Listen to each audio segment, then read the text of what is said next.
గతంతో పోలిస్తే ఈ రహదారి గురించి అందరూ చెప్తున్నారు. ప్రధాన రహదారి దేవస్థానానికి ప్రధాన ద్వారానికి ఎదురుగా ఉన్నటువంటి ఈ రహదారి గురించి చెప్తున్నారు. గతంలో ఈ చుట్టుపక్కల అన్నీ కూడా వాణిజ్య సముదాయం అంటే దుకాణాలు అంటే స్వామివారికి సంబంధించిన వస్తువులు అమ్మనివ్వండి, లేకపోతే బొమ్మలు అమ్మనివ్వండి, ఇవన్నీ కూడా చాలా ఇబ్బందికరంగా ఉండేది గతంలో.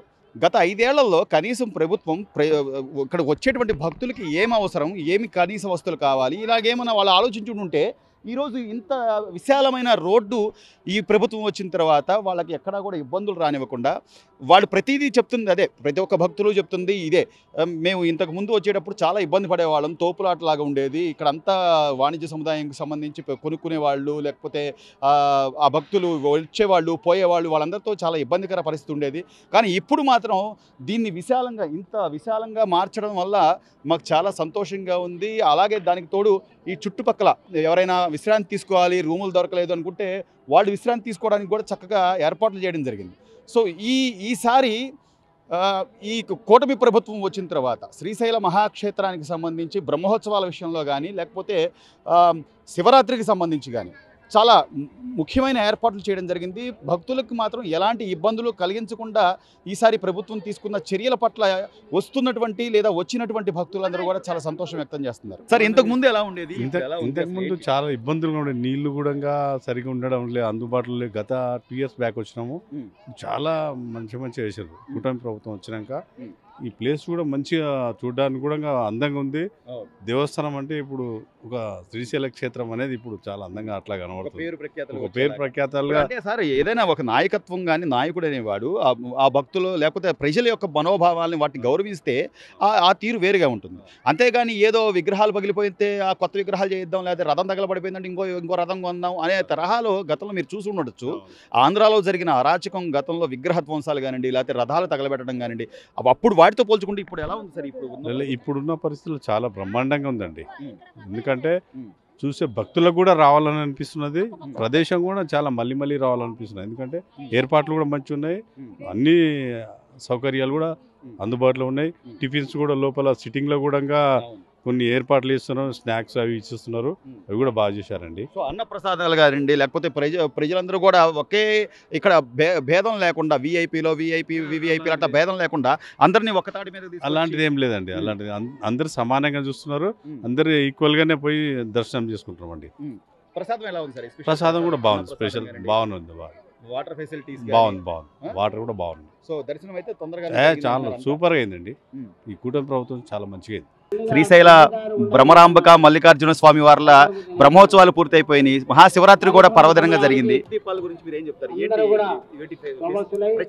ఇది మహాశివుని ముందు వెలిగిస్తే మాకు కూడా మేము తరించిన తర్వాత మాకు దీపము దారి చూపిస్తుంది అనేసి, పరమేశ్వరుని దగ్గరికి దీపం దారి చూపిస్తుంది అనేది ఒకటి ఉంటుంది. ఇది వెలుగే ప్రతిదింబం. ఇది మరొక వెలుగు చూపించడానికి మనం దీపం పెడతాము. దీపం జ్యోతి పరబ్రహ్మ, దీపం జ్యోతి జనార్దన, దీపోహారతి మే పాపం, సంధ్యాదీపం నమోస్తుతి అని చెప్తాము. మేము రోజు ఇంట్లో కూడా దీపారాధన చేస్తాము. ఇక్కడ శ్రీశైల క్షేత్రంలో కూడా మాకు అదృష్టంగా భావిస్తున్నాం. ఇది మేము పరమశివునికి భక్తులము కూడా. మేము ఈరోజు రావడం దేవస్థానం తరపున ఇప్పుడు చేసిన ఏర్పాట్లు ఎట్లా అనిపించింది? అంటే ఎవరు కూడా వివిఐపీ దర్శనాలు లేవు, సాధారణంగా చేసుకుంటున్నాము. అన్నదానం కూడా బాగానే ఉంటుంది,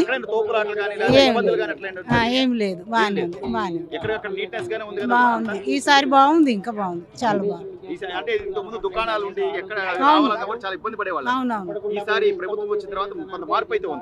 ఉంది. పోయినసారి ఇక్కడ షాప్స్ వచ్చేసి తోసుకునే వాళ్ళము, ఇప్పుడు షాప్స్ అంతా దూరంగా వెళ్ళిపోయినాయి, విశాలంగా అయిపోయింది. దర్శనం బాగా జరిగింది, చాలా విశాలంగా ఉంది. ఇక్కడికి వచ్చినప్పుడు భక్తులకి చాలా సంతోషం అనిపిస్తుంది, ఆరోగ్యం చేకూరుతుంది. ఈరోజు మా వారి బర్త్డే, రేపు బర్త్డే, అందుకే మేము ఈరోజు దర్శనం చేసుకుంటున్నాము. మాకు ఇక్కడికి వచ్చినందుకు చాలా ఆరోగ్యంగా ఉంది, ఐశ్వర్యము సంతోషం అంతా బాగా కుదురుతుంది. కానీ అంత ఫెసిలిటీ కూడా బాగుంది ఇక్కడ. గతంతో పోలిస్తే కొంత మార్పు అయితే ఉందండి. మార్పు ఉందండి. మార్పు మీరు ఉంది. అన్నట్టుగా అక్కడ దుకాణాలు అవన్నీ ఉండడం వల్ల కొంత ఇబ్బంది ఇబ్బంది చాలా తోసుకుంటూ వచ్చేవాళ్ళము. నడవడానికి దారి ఉండేది కాదు. తోసుకుంటూ వచ్చేవాళ్ళం, ఆయాస పడేవాళ్ళం. ఇప్పుడు ఫ్రీగా బాగుంది, చాలా బాగా అనిపిస్తుంది. సో మొత్తం మీద అంటే శివాజ్ఞ లేనిదే చీమైనా కొట్టదు అంటారు. ఆయన ఆజ్ఞ అయింది కాబట్టి మనం ఇక్కడ ఆజ్ఞ అయింది శివుడి ఆజ్ఞ అనేది చీమైనా కుట్టదు. అందుకే మేము ఆయన ఆజ్ఞ ఉంది కాబట్టి మేము ఇక్కడ వరకు వచ్చాము, తన దర్శనం చేసుకుంటున్నాం. మాకు చాలా సంతోషంగా, చాలా ఆనందంగా ఉంది. ఇప్పుడు వేసిన 15 ఏళ్ళు శివమాల 15 ఇయర్స్ అవుతుంది గురుస్వామిని. ఈసారి 108 వేసాను. చాలా బాగుంది, చాలా అద్భుతంగా ఉంది. శివునికి అమావాస్య చరాది ఈ రోజుకు బ్రహ్మాస్యం అయిపోతుంది. కానీ ఈసారి మెయింటెనెన్స్ చాలా అంతా చాలా బాగుంది, చాలా అద్భుతంగా ఉంది. అంటే ఏంటంటే నేను చెప్తా, ప్రభుత్వంలో ఎందుకు అంటారు? ఇప్పుడు మనకి ఇక్కడ ఉన్న అధికారులు చేయాలన్నా కూడా ముందుగా దేవాదాయ శాఖ మంత్రి గారు కానీ దానికి సంబంధించిన అధికారులు ఒక ప్రణాళిక అయితే వేసుకుంటారు. ఇందులో పాషాట్ ఏం చూపించలేరు. విఐపికి సామాన్య భక్తులు కూడా మంచి అవకాశం ఇచ్చారు. సామాన్య భక్తులు కూడా భక్తి దేవుని దగ్గర ఎవరైనా సమానమే. సీఎం కావచ్చు, పిఎం కావచ్చు, ఎవరైనా కావచ్చు. ఓకేనా? దేవుని దగ్గర ప్రతి ఒక్కరు ఆడుకోవాలి. ఏ విషయంలో కానీ దేవుడా అని ఎవరు పర్సనల్ విషయం వాళ్ళకు ఉంటాయి. కానీ అద్భుతంగా ఉంది. ఓం నమ శివాయ.